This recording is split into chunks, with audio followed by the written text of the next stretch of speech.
Seramai 32,000 pekerja telah menikmati manfaat kenaikan gaji sehingga 16% menerusi inisiatif dasar gaji progresif setakat November lepas. Menteri Sumber Manusia Steven Sim berkata jumlah itu melibatkan kira-kira 3,000 majikan yang telah melaksanakan dasar itu sejak diperkenalkan secara rintis pada Jun 2024 dengan keseluruhan RM34 juta insentif telah disalurkan.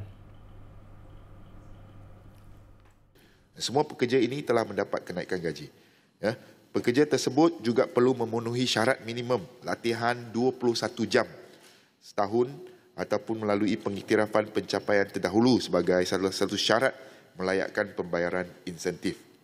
Sim berkata dasar itu berjaya menaikkan gaji median pekerja peringkat permulaan sehingga RM300 iaitu 16% kepada RM2,200 berbanding RM1,900 sebelumnya. Manakala pekerja yang sudah bekerja lebih 12 bulan menikmati peningkatan gaji minimum hingga 13% atau RM290 kepada RM2,490 berbanding RM2,200. Bagi tempoh itu juga, hampir 6,000 majikan telah membuka akaun dalam sistem gaji progresif dan daripada jumlah itu hampir 4,000 majikan telah mengemukakan permohonan untuk menyertai inisiatif dasar gaji progresif.